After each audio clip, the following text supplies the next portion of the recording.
All right. Good morning to all of you. My name is Brijendra Singh, and today's class, I've been told that you people are writing your mains, whether you're online or offline. So, very briefly, we're going to take a small session on how you approach your case studies. First, let me just give you some basics, which I'm sure you're already aware of. Number one, whether you're writing a test series or whether you're writing the actual exam, number one, in the ethics paper, always start with the case studies and give them a little more time. The reason for that is very simple, because cases take a lot of time to read. If you've seen the mains that were conducted earlier this year in January, the mains 2020, most of the cases were between 400 to 450 words in length. If you look at the CSAT paper in the prelims, the reading comprehension passages that you get, those, I don't know why the UPSC does this. The CSAT passage is about 80 words. They are 80 words, which takes you about 30 to 40 seconds to read. The case studies are 400 to 450 words, which means, and there's a lot of information in them, which means reading a case and understanding it before you even start answering is going to take you minimum 2 to 3 minutes. Many students, when they're preparing for this exam, they don't factor this in. They approach it very mechanically. They divide their time equally between section A and section B. But again, remember, since cases take a lot of time to read, the second section must be given a little more time, ideally about 1 hour, 40, 45 minutes, and you should be able to do justice. Number one. Number two, in the scheme of the entire mains exam, not just ethics, the entire mains exam, these are 125 marks where it is very easy to score. And these are if I compare 125 with GS paper 1, 2, and 3, polity carries 80 to 90 marks. History carries 60, 70, 80 marks. World history in most year carries 0 marks. Sometimes it carries 10, maximum 20 marks. There is no other subject which comes even close to just these 6 questions that you're getting. These 6 questions are based almost completely on common sense. There's nothing difficult in case studies. But yes, they will require that you are able to answer them, of course, correctly, and you have good expression. What that good expression is, how you develop that good expression, that I'll help you develop during the course of the class today. Number two, when you're looking at a case study, no matter how small or how lengthy it is, sometimes in previous years, there have been very small cases that were given, which were barely 30, 40 words in length. Whether the case is small or whether it is long and time consuming, read the entire case very carefully, read it completely, keep a pen in your hand, underline anything that is important. Because later when you start answering, there are, when I check answers, I realize that students make their own assumptions. They assume things which are not given, which are not supported by the case. Pay attention to the choice of words, pay attention to the key terms. Number three, when you are looking at case studies, understand that cases can be given in two forms. There are some cases that are one-sided. There are some cases that are open-ended. This, I am assuming if you attended the classes here, this should not be an issue for you. What is an open-ended case? And what is a one-sided case? A one-sided case is where we are giving you a clear distinction between a right and a wrong. When you know the distinction between right and wrong clearly, what do? Number one, take the right decision. Second, provide an appropriate justification. Now, by some coincidence in the regular classes this year, I was taking the case studies class sometime recently. A lot of students, even when they know what is right, a lot of students try to come up with some very divergent explanations, some very divergent justification. Just the other day, there's a boy again who's writing his mains right now. He wrote an answer for a case that was given in 2013. Very simple case, which I'm sure you know about. Your friend is cheating in an exam. You notice that. Will you report him to the invigilator? This boy in the first paragraph wrote that this person is a very old friend of mine. Therefore, I will not report him. That was his introduction. The moment you write this, what do I have to do? I just have to put a cross over there, 0 out of 20. My work is done. Please remember, what do you mean by divergent thinking? Trying to justify what you know to be wrong, trying to defend the indefensible. Do not do that. This is a theoretical exam. The paper is called ethics, and ethics does not deal with what is. Ethics deals with what ought to be. Always give the answer which you know, which you believe to be morally, legally, ethically correct. So in a one-sided case, understand the nature of the case. In a one-sided case, take the right decision, give an appropriate justification. What is an open-ended case? An open-ended case is a case where we don't give you a choice between a right and a wrong, where we give you a choice between two rights or two wrongs. Now, it is difficult for an examiner to always frame a case which has two rights or two wrongs. So usually what will they do? Usually these cases will contain incomplete information. What do you mean by incomplete information?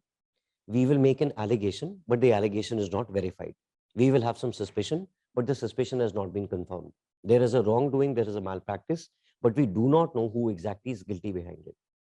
Here, you cannot make your own assumptions, and you certainly will not point a finger of suspicion. You will not point a finger of blame before you've investigated and before you're certain as to who has done the wrong thing. So in an open-ended case, what do? You provide not a decision, but a sense of balance. You provide a course of action. How you provide that course of action? Again, we'll take a look at it in some time. Fourth, again, since this is an ethics paper, never, and I'm stressing upon that, never violate what you know to be right, whether it is legal or whether it is based on values and virtues. So do not justify lying, do not justify killing, do not justify cheating, corruption, and so on. No matter what justification you can come up with. Again, one of the recent classes, I don't know what we're discussing, something to do with crimes against women, and the topic of dowry came up. And someone asked me that, sir, if a girl's family willingly and voluntarily wants to gift something to the groom, to the boy, can that also be considered wrong?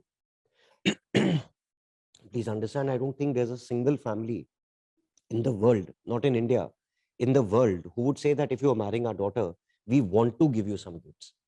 Voluntarily, I don't think anyone would want to do it. They usually do it because there's an expectation or there's a clear stated demand. So this kind of thinking, this kind of justification, don't give over here.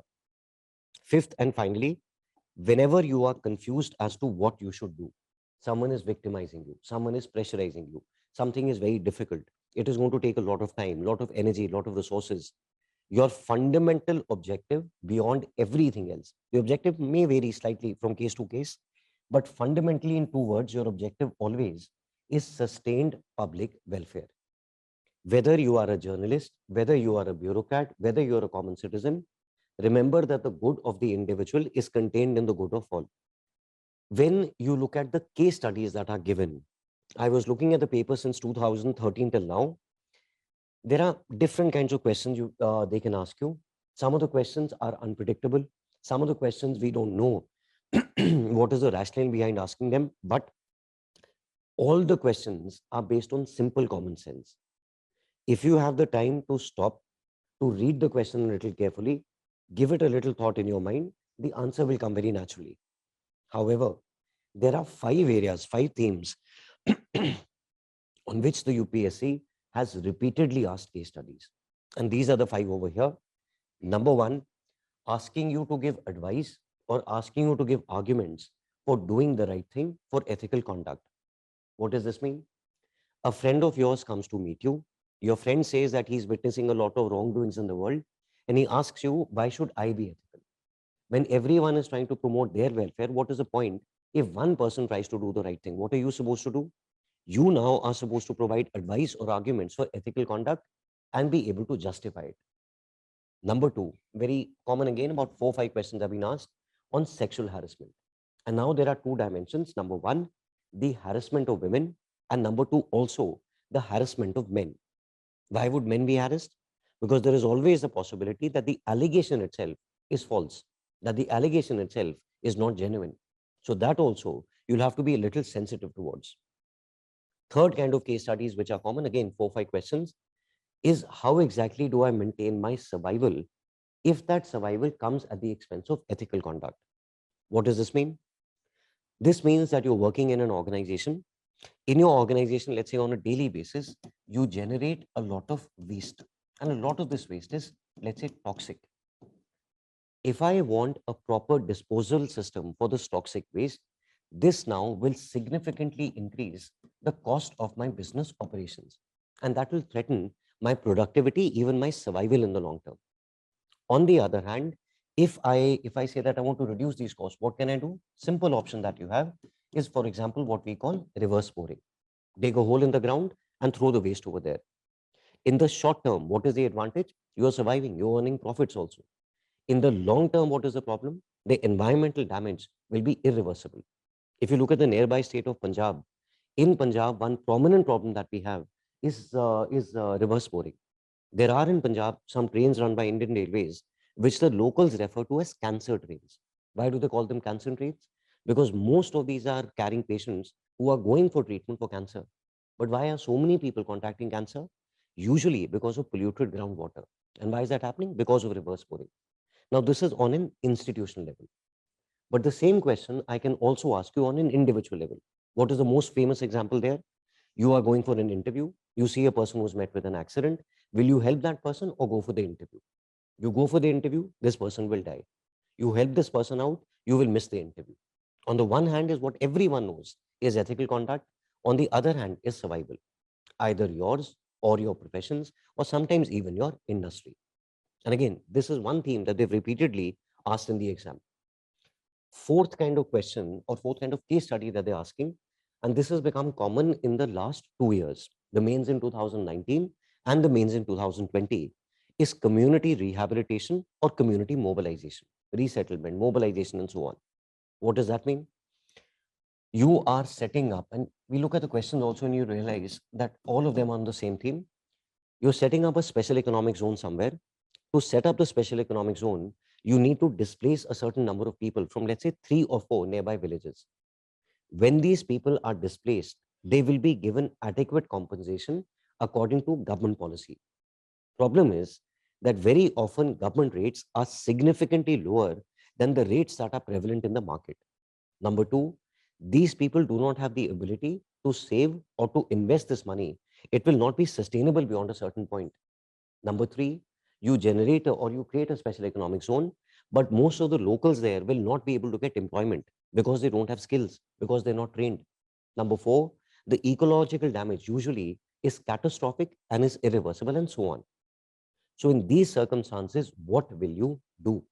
How do you address it? And here, they don't ask you for any alternatives. They don't give you small questions.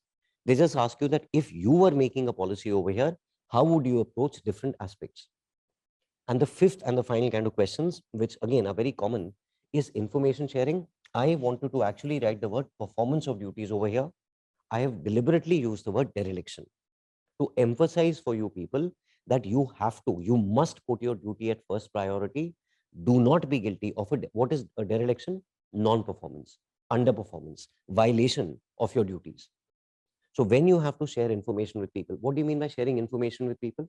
For example, I don't know, I'm working somewhere in the government, and I know that the government is making a master plan for the development of some port somewhere in India. I am making that master plan right now. Nobody knows what the shape of this plan is going to be. A senior of mine calls me up, let's say a minister in my state calls me up, and he tells me that you share these details with some very prominent businessmen in the state. Why? Because the businessman is a relative or a friend of the minister. If I share this information with the businessman, the businessman and the minister will definitely benefit. I will get some money from them. At least I will get the patronage and the support of the minister. But what I am doing, what is this called? This is inherently called insider information, and this should not be shared in public with this person till it is available in public domain. So in these circumstances, of course, you can threaten me also, you can victimize me also if I don't share this information. In these circumstances, what principles should guide you, how you structure, how you create a coherent argument, that is what we'll discuss here today. Now, first kind of cases and the most common kind of case studies that are given to you are where someone approaches you with a problem. Their beliefs, their conceptions about the world are usually wrong. You are supposed to give advice and arguments for ethical conduct, for supporting ethically and morally right conduct. Now, how will you approach? Case number 1, 2, and 3 in your handout are all based on this type of case. Now, here, what will you do? Number one, the first thing that you will do is understand I'm asked for advice. You're asking me to give advice to someone. So first thing that you'll keep in mind is ideally, what would we want a person to be able to think as? Any person, whether it is you, whether it is a bureaucrat, whether it is a common citizen, what should your thinking be? Number two, Whatever your thinking should be, ideally, whatever I want you to be, what are the concerns? What are the problems? What are the challenges that we face? Number three, let me just go ahead and then I'll come back. Number three, whatever is the concern, what recommendation will you give for this? And number four, whatever is the recommendation, can you substantiate with an example? If you can think, excellent. You can't think, doesn't matter. It's a case study, not a theoretical answer. Even if you cannot give an example, you can just stop here itself. If you just stop at this level also, your answer still is very satisfactory. However, by the way, whatever is given over here, I will get it put up for you as a handout by the evening today. The reason I didn't give it to you right now is because I didn't want you to copy this into your registers. I wanted you to first understand and apply yourself. Once again, I'm telling you, no matter how the question is given, there are three case studies given here, 1, 2, and 3. All three of them are based upon the same fact. Someone has come to you. This person has a very wrong set of thoughts about the world and how the world functions, how he should behave. So first understand, ideally, what do you want the person to do? Number two, what are the problems or the concerns that you usually face? And number three, what recommendations, with or without an example, you can give for that. Now, ideally, everything that is given here, we've discussed in the ethics classes, but just in case there is something that you don't know, that you're not familiar with, ask me here itself, I'll explain it further. Ideally, what should your thinking, your thought process, or your conduct be? Number one, every person should have a good value system. What are good values? Any value that you can think of. I would want you to be honest. I would want you to have courage. I would want you to be tolerant. I would want you to be compassionate, willing to make a sacrifice, emotional intelligence, self-awareness, the ability to introspect, and so on. That you people know. Number two, you must have the ability to stand up and fight for what you know to be right. Every single person knows the difference between right and wrong. Don't pretend that you don't know the right thing. It's another thing that you don't have the courage or you don't have the willingness to do the right thing, but at least everyone knows what is right. So ideally, we want you to have the ability to fight for what is correct. Number three, understand that if you want to do the right thing, of course, everyone would want that the right thing is done, but doing the right thing is necessary. It is not easy. Just because you as an individual say that I want to make the country corruption free doesn't mean that people will support you. Just because you say that I want to eradicate dowry from this country does not mean that people will come and support you. You will face opposition. For years on end now, you people are sitting here with me in Delhi. Look at the air quality outside. For years, we've been telling people, number one, please don't burn stubble. Number two, we've been telling the government, please give these farmers some new technology, easily accessible, easily affordable, through which the stubble can be dealt with. They are absolutely indifferent. Number three, we are telling the people in Delhi that for your sake and for the sake of your family members, please don't burst so many crackers on Diwali. They don't listen to us. Everyone knows what is right. And yet people deliberately, willingly do the wrong thing. Changing them is absolutely necessary. Otherwise, 3 years down the line, you will not be able to breathe in the city. But while it is necessary, it is not easy. Never make the assumption that just because it is right, it's going to be a simple task. You'll have to put in sustained efforts over a sustained period of time. Number four, in all circumstances, duty comes first. And number five, what some of the students in front of me have written, they've written Gandhi over here, be the change. Any change that you want to see in the world, you may not be able to change others. You may not be able to correct others. The one person you can change is you yourself. And remember, the world is not changed by your opinion. It is changed by your example. You can pass your opinion, you can criticize whoever and whatever you want. That will not change anything. The world is changed more by your example rather than your opinion. Now, these are some basic points. I don't think you will have any problem here. Question more importantly is, where am I going to use this? This is my understanding. I know that. Where am I going to use it? You are going to use it for your justification. How will you use it for your justification? Sometimes in your body paragraphs, sometimes in your introduction, sometimes in your conclusion. That depends upon the case and that depends upon how you're structuring your answers. This is ideally what we would want. However, what is the problem that you usually face? Problems that we usually face are given over here. We want that everyone should have the right value system. Everyone should be honest, courageous, compassionate. Then why are people not that? Number one, because most people fear hardships. Most people believe that if I do the right thing, if I'm honest, if I'm ethical, there will be some problems, there will be some challenges for me, sometimes even for my family. Number two, Because most people suffer, or many people, I would say, not most, many suffer from a sense of inadequacy. What do you mean by a sense of inadequacy?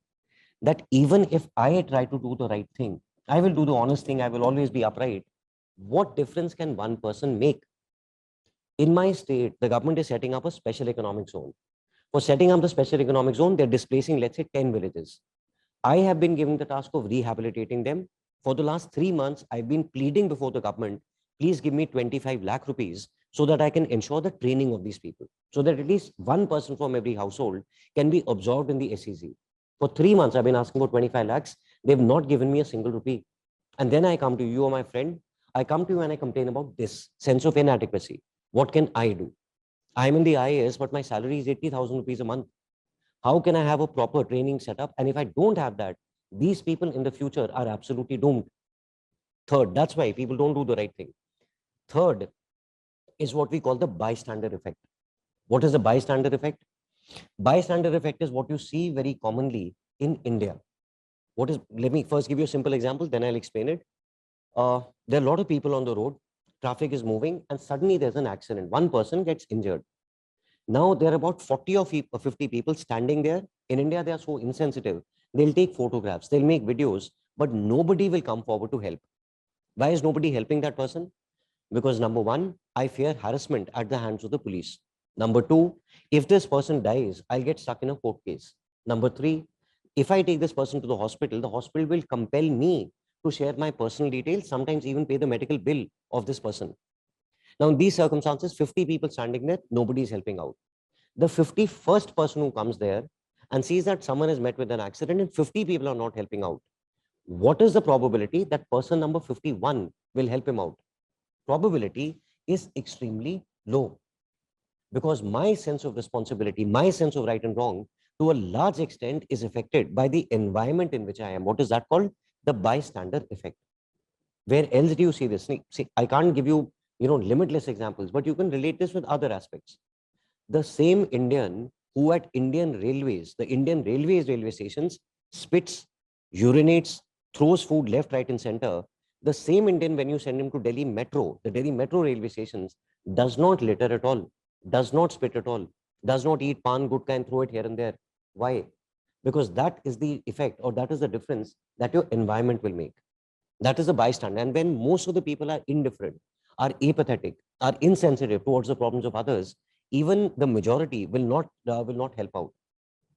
Number four, right? We said over here, where is that one? In point number 2, that you must have the ability to stand up for what you know to be right. Why do a lot of people not do that? Number 4, because of what we call a pessimism bias, because of what we call risk aversion. What is pessimism bias? My belief that if I try to do something, if I try to work towards an objective, what is pessimism? Negativity. The possibility of my objective not being realized, not being achieved, is significantly high. I know that there's a high probability I believe there's a high probability I will not succeed. And because I don't want to fail, I don't want to take that risk, I will become risk averse. I will not try at all. Even if I can produce a minimal impact, I will not put in any effort. Number 5, negative reinforcement from society, lack of support from people who matter most to us. What your friends and your enemies say to you, nobody cares about. In fact, the more someone criticizes or challenges you, the more you get that enthusiasm that I must achieve this.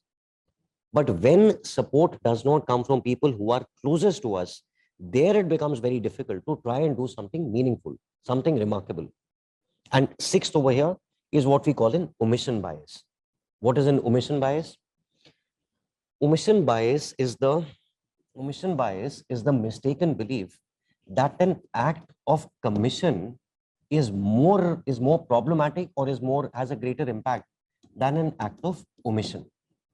What is commission? Commission is deliberately doing something wrong. What is omission? Neglecting or failing to do the right thing.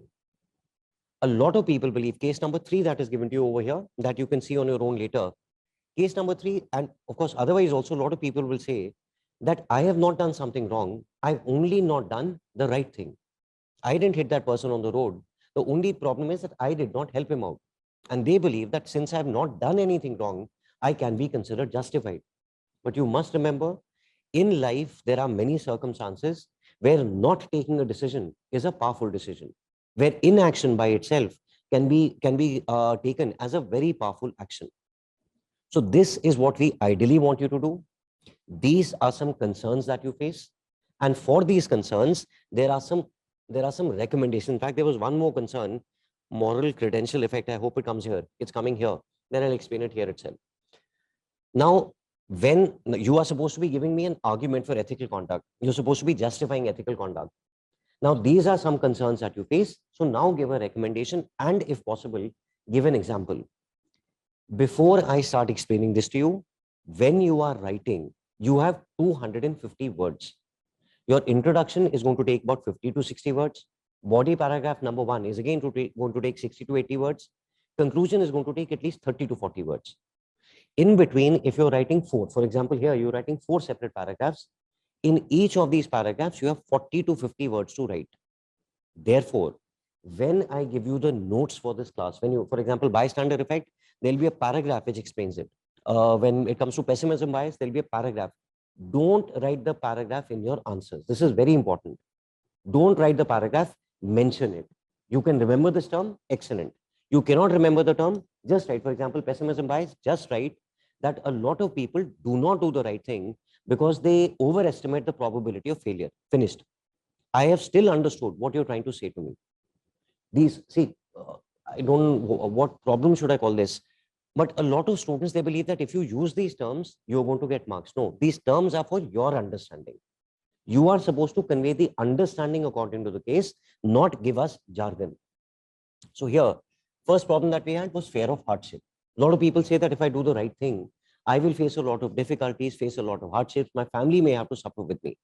What recommendation do you give over here? Number 1, that we should always instill a strong sense of duty, a strong sense of responsibility. You must understand not only the short-term benefits, but also the long-term effects of not doing the right thing or doing the wrong thing. Number 2, every person must understand that the good of the individual is contained in the good of all. You leave a person bleeding on the road today, what is the problem? That tomorrow you may be the victim and nobody else would help you out. By not helping, what are you doing? You are reinforcing the belief that it is each man for himself. Take care of yourself. Don't bother about anyone else. And here, what example will you give?